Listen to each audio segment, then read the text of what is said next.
What is going on, y'all? What's going on? And we back at it. You know, it's crazy literally watching the country, or the USA, as a country pretty much be in a hostile takeover. We're basically in a coup. And having all of our rights constantly on the line of being taken away, denied basic human rights, ongoing genocides, not only in Palestine, but literally there's ongoing genocides all over the world. And then we're in the stages of genocide in the USA against transgender people and intersex people. And everybody's just like,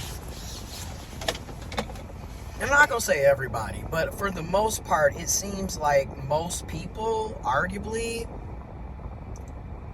are kind of just going with the flow of things.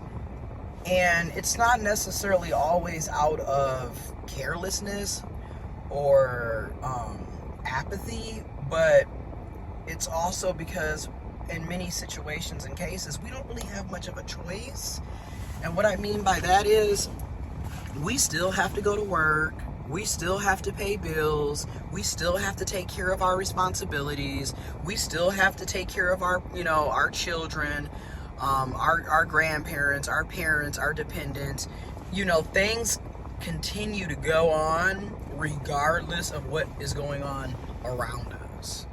And it's so wild because every day we're getting hit with, you can't go to the bathroom, you can't play sports, they're going to be taking away your Section 8, they're going to be slashing Social Security, they're going to be taking away your health care benefits, they don't want you to have access to health care, they don't want you to have access to vaccines, they don't want your kids to be able to go to public schools. They want corporations and businesses to be able to pollute the environment with no type of regulation, no type of Social Security for the tax-paying people. None of that. But hey, still got to go to work, still got to clock in. And it's just, it really creates a situation where people are becoming pretty much desensitized to what's happening around them. And then a lot of folks are, let's not act like this isn't the case, but you do have people who are privileged. So at this current time and moment, they don't feel like it has anything to do with them, so they're not going to pay attention to it until it has something to do with them. Which a lot of folks who willingly voted for Donald Trump and J.D. Vance are finding out the hard way. Guess what? You're also a part of the DEI. Yes, honey. You too are a part of diversity, equity, and inclusion. And I mean, for a lot of folks, that's a hard pill to swallow because people love to live in denial. And privilege keeps a lot of folks in a place of just permanent ignorance. You're basically in a privileged ignorance bubble. So, and then a lot of folks don't want to learn about other cultures, ethnicities, races, marginalized identities and groups, and they don't feel like they should have to. So it further continues the ignorance and just the bubble of thinking that everything revolves around you and only you. Really sad. And then a lot of us are constantly talking about how wages and salaries never reflect the cost of living, never take inflation into consideration. And shoot, it does. Wages and salaries don't even take into consideration a person's education, their degrees, their certifications, their continued educational credits. They don't take in consideration your years of experience. One of my friends was just discussing how they were denied a HELOC, home equity line of credit, unless they were willing to put down $4,000 as a down payment. And my friend said it very spot on. Why would you think I have $4,000 to put down as a down payment? If I did, why would I be applying for a HELOC in the first place? And that's really the truth. Like, and my friend highlighted one of the things that just kind of keeps us in this vicious cycle is that in the process of applying for the HELOC, when you do a hard inquiry to get approved for financing, it does hit your credit score. And he ended up losing 30 points on his credit score just to be told that he was denied for the HELOC. And it's just like, you know, again, we're always stuck in these very vicious and just downright unfair, unjust cycles of financial abuse. Capitalism is abusive. Poverty is abusive. And mental abuse, psychological abuse from living in a world that is constantly telling you that you don't matter, that you don't have rights, that you are less than, that you are second, third, fourth, fifth, sixth, seventh class citizen. That, you know, I mean, literally, if you are a part of a marginalized identity group, you know where I'm talking about, like the psychological and mental abuse. Like for intersex and trans people, I'm not worthy of going to the bathroom. I'm not worthy of having health care, but yet I'm still expected to pay taxes in a country that I don't have rights in. It's just like, what is this? You know, if you're a person of color, you're Black, you're Hispanic, you're Latino, you're Indigenous, you're Native American, you're Asian, you're Pacific Island, what have you. You get where I'm going with this. You're a woman. You get where I'm going with this. It's like, so then you have to deal with that. Then you have the physical abuse and the actual violence that is constantly being perpetrated by people with privileges on people who are marginalized. So it's just like, and yet we're still supposed to just continue going on with our everyday lives like nothing is going on.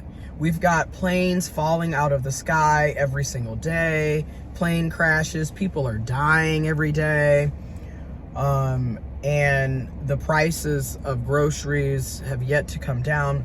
We have a whole nother bird flu epidemic, potentially pandemic, which arguably is why the prices of eggs and chicken is so expensive, because a lot of our poultry in the USA are indeed infected with the bird flu.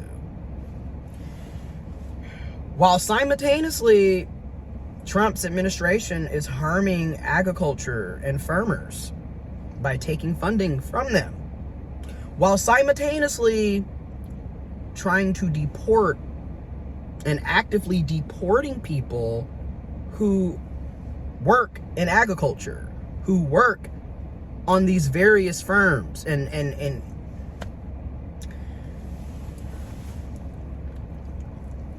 when I say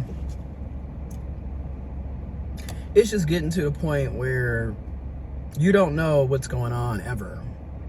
And then we're constantly battling, fighting for rights, fighting for justice, fighting for equality, fighting for equity, fighting for diversity, fighting for inclusion, life, liberty, and the pursuit of happiness. And yet constantly being denied life, liberty, and the pursuit of happiness. And yet, somehow, some way, many of us continue to wake up, continue to push forward, and continue to make it from day to day. But many of us are not pushing forward, and many of us are not making it through day to day. And that's something I want to highlight. We have a lot of people that are not okay, that are not making it through. And a lot of us that are pushing through, we're not okay either. But again, who's checking in on the strong friend? Who's checking in on the person that's always supporting everybody? Who's checking in on the person that's always giving? Who's checking in on the person that is losing their rights, that's afraid, that's scared, that's worried? Who's checking in on folks? And I think, a lot of us are really kind of getting to that point in our lives. It's almost like a collective consciousness, really, of like getting to the point where you're just tired of dealing with people who are not beneficial to you in any mean. Like, with everything going on, we no longer have time to be dealing with folks that are bringing more problems, more baggage, more negativity to our lives. Also, a lot of us have enough responsibilities on our plate. We don't have time to carry other grown adults. Okay? It's just mind-boggling to me how people are always comfortable asking other people all the time to help them, to do something for them. As if the other person that you're asking doesn't have their own responsibilities, their own bills, their own goals. And I'm just tired. Never in my life have I really gotten to this point where I'm like, if you're needy, you're codependent, you always are having the same issue year to year, I cannot hang out with you anymore. It just needs to be said. Because it's like, you're not progressing in life and you're staying in the same boat. Year to year. Nothing is changing. It might as well still be 2015 for some of y'all, because you're doing the same shit that you were doing 10 years ago today, 10 years later. That's a whole nother video, but I just had to do a little quick rant on that, because I'm like, when is enough enough? And I realize it's all about boundaries. You really have to start cutting people off and cutting conversations. I'm no longer engaging in this, and you're gonna get a lot of that for me in 2025. So don't be surprised when mid-text I just stop texting, because I'm no longer putting myself in this setup. I don't have time to be trying to take care of you. I have my own bills, my own responsibilities, my mother, my grandmother, working on my home. I don't have time anymore. I just don't. And it's like, again, people be bringing more burdens to you than anything. And at this point, I'm cutting people off. And that's just the way it is going to be. I have carried folks enough, and I am done.